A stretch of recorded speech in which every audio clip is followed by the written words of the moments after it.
Hello all, this is a follow-up video to my simple LED circuit. I'll be talking about using multiple LEDs in one circuit in what's known as a parallel configuration. So let's go ahead and get started. So I'm still using the same LED assortment kit. It's got a variety of colors, it's inexpensive, and it's just a great kit overall to prototype with when you're building your projects. So the circuit today we're talking about is a multiple LED circuit using what's known as a parallel configuration. And we'll also be using today the resistive value formula to determine the value of the resistors for each of our LEDs. I'm not going to go over what the schematic symbols are. I did that in a previous video, so you can refer to that. So let's go ahead and get started. In this circuit, we're going to run 3 LEDs, and we're going to drive them with a 3-volt battery pack. So I've gone ahead and labeled the circuit here. This is our 3-volt battery pack.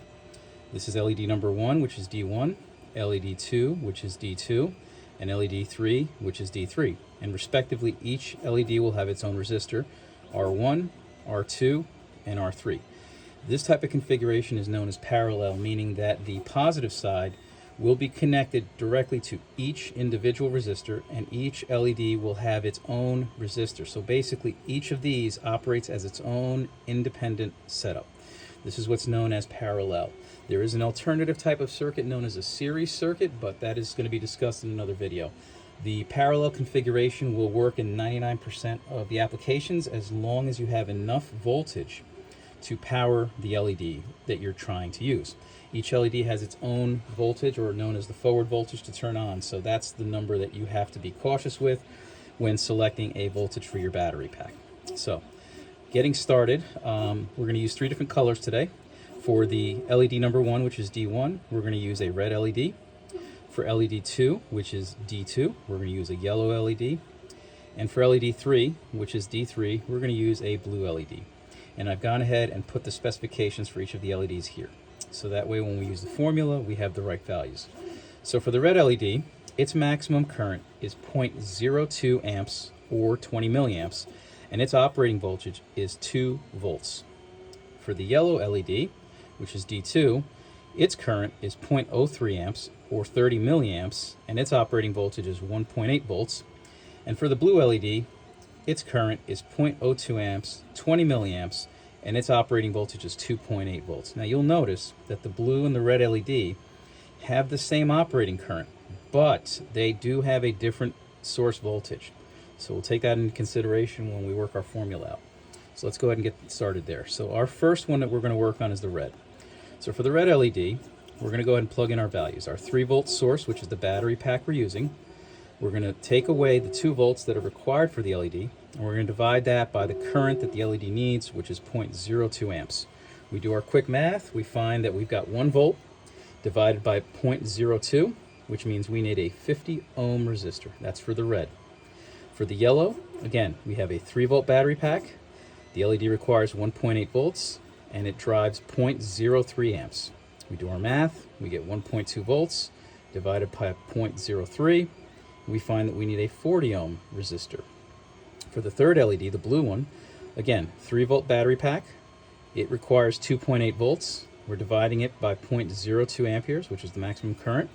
We do our math, we get 0.2 volts divided by 0.02 amperes, and we find that the blue LED needs 10 ohms total. So the reason again for the resistors is to control the amount of current being fed to the LED so that it doesn't burn out or overpower. The resistors also dissipate some amount of heat as well, and they'll help overall prolong the life of the LED. So I've got a circuit set up here. I'll bring that into the frame here so we can take a look at it. I've got this set up. We have a 3-volt battery pack. We've got our 3 LEDs and our 3 resistors. Our battery pack, the white wire here represents the positive value, and the black wire, which may be a little hard to see, represents our negative value. So from the battery pack, which is 3 volts, we come into the circuit. We come into the very first resistor, just as we talked about in the schematic before, which is 50 ohms, which in turn goes into the anode side of this LED. The anode is known as the positive side of the LED. Out of the other side of the LED, which is known as the cathode, which goes into the negative, okay, and this negative side of the breadboard is wired back to the ground here. Then we come from the positive again, this time into the next resistor, which is 40 ohms, into the anode side of the other resistor, which is the yellow I'm sorry, the other LED, which is the yellow LED, out of the other side, which is the cathode or negative side of the yellow LED, back to negative of the battery. For the third one, again, out of the positive of the battery, we come into the resistor, which is a 10 ohm resistor, into the anode side of the blue LED, out of the cathode, negative side of the LED, and then back to negative. So in this type of configuration, this is parallel. So if any of these LEDs burn out or any of them fail, the other two will still operate because each of these operates as its own independent circuit. So this is a good configuration to keep everything running in case a part does burn out. But it does also have its downfalls regarding heat dissipation and amount of power. But this is a simple circuit that will work for as many LEDs as you want to power as long as you have a sufficient battery pack to run this. So let's go ahead and flip this on and see if this actually works. And there you have it.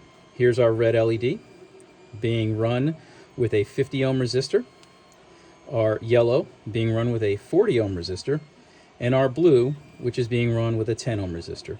Resistor is not allowing anything more than 20 milliamps or 0.02 amps to come into the red. For the yellow, the resistor is preventing anything more than 0.03 amps or 30 milliamps into the yellow. And for the blue, the resistor is preventing anything greater than 0.02 or 20 milliamps to come into it. And we had to use different values because, as we saw earlier, each of these resistors has a different current value and a different voltage value. There are some other things you can do. You can play with the value of the resistors, either increasing them slightly or decreasing them slightly, which will impact the intensity of these LEDs. By increasing the resistance, you would make the LEDs dimmer, but you would also prolong their lifespan.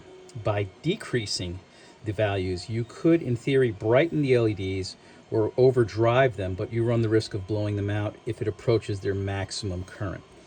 So hopefully this helps you out. Again, these videos are just simple to get people's feet wet and help them out with their projects or cosplay builds or anything.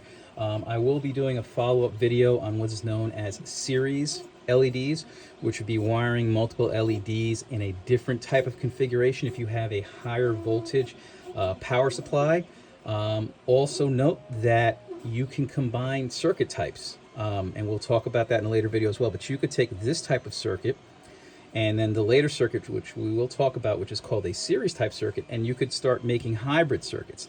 Once you have the basic building blocks, you can start expanding and getting very creative based on your application and what you have available. So hopefully this helps. If you'd like to see more of these, just let me know, shoot me a comment. And that's pretty much it. We're going to go ahead and call this a wrap. Thanks for watching.